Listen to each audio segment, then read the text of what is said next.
अनोखे दोस्त। चंदन और राघव बहुत पक्के दोस्त थे। दोनों के पास कोई काम धंधा तो था नहीं। सारा दिन गांव का पूरा चक्कर लगाते और जंगल में घूमने चले जाते। एक दिन पूरे गांव में एक बहुत बड़ी अफवाह फैल गई थी कि गांव के बैंक पे बहुत जल्द लुटेरे डाका डालने वाले हैं।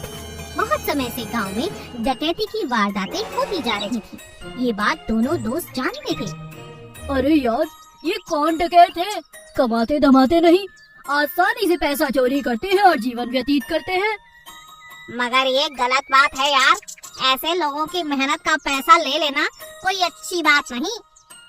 तो हमें जाकर इनकी तलाश करनी चाहिए। अगर मिल जाए तो पुलिस के हवाले कर देंगे। हाँ, क्यों नहीं। वो देखो, पुलिस ने उन्हें पकड़ने पर 10,000 का इनाम भी रखा है।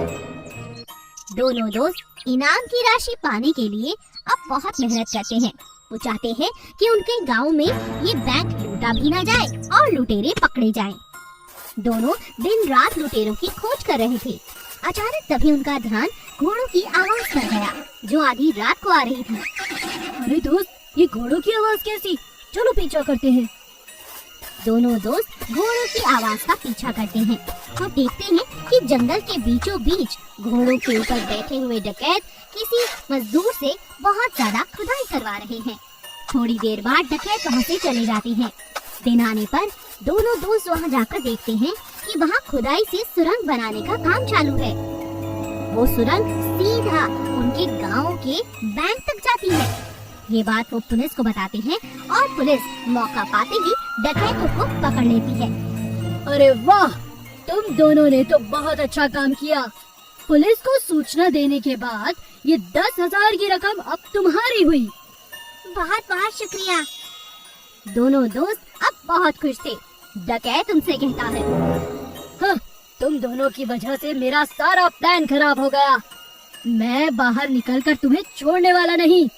अरे जाओ जाओ, लोगों को ठगने वाले, लोगों की मेहनत का पैसा लेने वाले, जाओ और जाकर जेल में चक्की पीसो, धमकी नहीं चलेगी। दोनों दोस्त बड़े इतराते हुए अपने घर 5-5 हजार रुपए ले जाते हैं और नया बिजनेस शुरू करते हैं, ताकि अब वो अपनी मेहनत से कमा सके और अपना जीवन अच्छे से बिता सके। जंगल में सफेद शेर और सफेद शेरनी पूरे जंगल की रक्षा का जिम्मा उठा लेते हैं। एक दिन एक गैया जो बहुत ज्यादा बीमार थी, उसे मिलने के लिए रानी शेरनी वहाँ जाती है। अरे अरे गंगू, तुम्हें हुआ क्या है?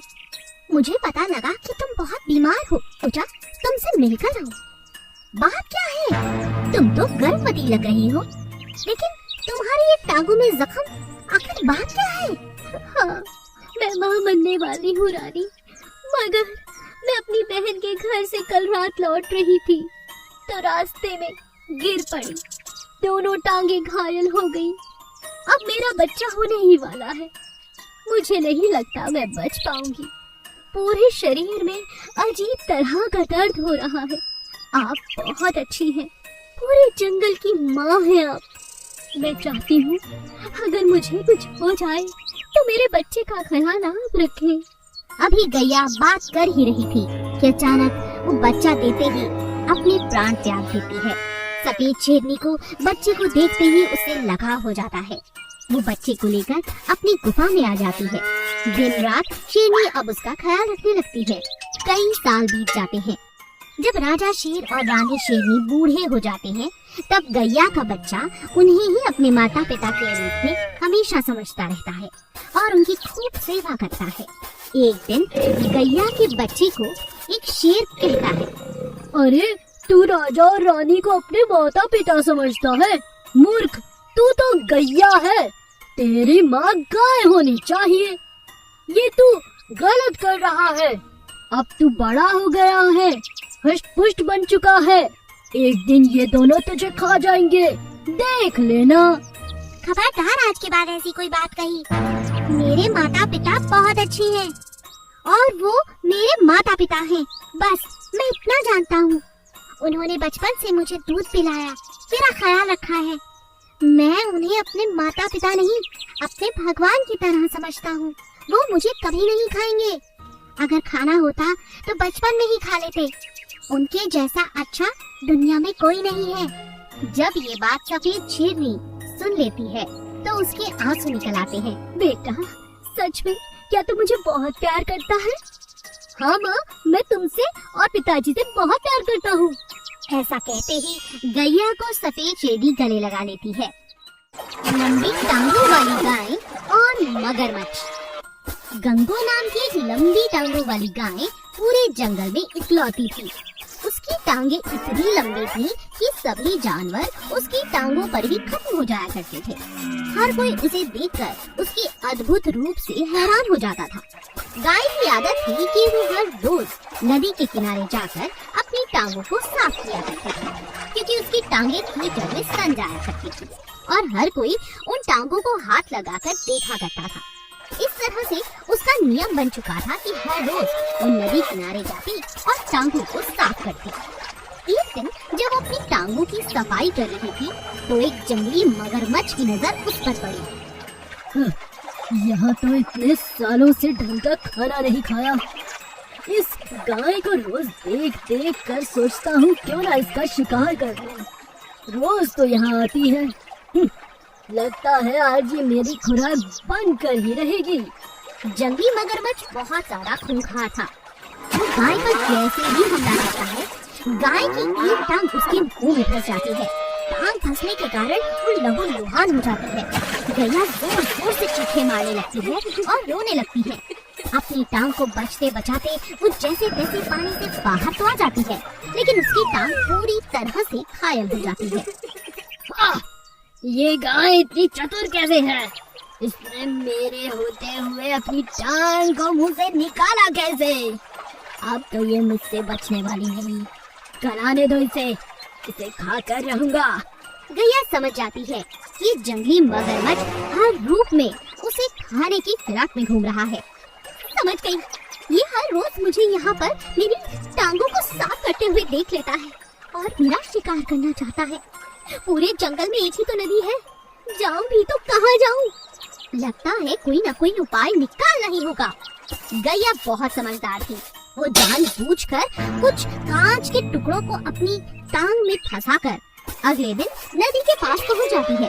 उसे आता देखकर मगरमच्छ सोचता है, निडरता देखो इसकी, आज फिर आ गई। जैसे ही मगरमच्छ एक बार फिर शिकार के लिए उसकी टांगों को अपने मुंह में डालता है, नुकीले दांत उसके पूरे मुंह को घायल कर देते हैं और वो जोर जोर से चिल्लाने लगता है। गैया तुरंत पानी से बाहर आती है और मगरमच्छ से कहती है, कल तुमने मुझे घायल किया था और आज मैंने तुम्हें कर दिया। सोच समझकर इस जंगल में रहो। हम सब अगर एक दूसरे को ही खा जाएंगे तो जिएंगे कैसे? ये जंगल के नियम में नहीं है कि कोई भी पानी पीने आए या अपने आप को साफ करने आए तो पानी का कोई भी जीव उन पर आक्रमण करे। आज तो तुम्हें मैंने छोड़ दिया, अगली बार अपनी बुद्धिमत्ता से तुम्हारी जान भी ले सकती हूँ। मैं यहाँ हर रोज आऊंगी, खबरदार आज के बाद मुझ पर हमला किया। मगरमच्छ अपनी गलती समझ जाता है और गाय को जाने देता है। अगले दिन से गैया फिर से नदी किनारे आती और अपनी टांगों को साफ करती, मगर मगरमच्छ उसे आक्रमण करने के बारे में सोचता भी नहीं। मुन्ना रो रहा था। राजू और किशोरी का एक छोटा सा लल्ला हुआ था। उन्होंने उसका नाम कृष्णा रखा था। कृष्णा बहुत प्यारा था। गांव के सभी बच्चे उसे देखने आते, उससे मिलने आते और उससे खेलने के लिए आते। एक दिन पड़ोस की चाची रत्ता उस छोटे से लल्ला कृष्णा के लिए जुराबे बनाकर लाती है। ये देखो, मैं तुम्हारे लल्ला के लिए, कृष्णा के लिए बहुत प्यारी जुराबे बनाकर लाई हूँ। पहना दे इसे जरा। हाँ हाँ चाची, क्यों नहीं, आपने इतने प्यार से जो बनाई है।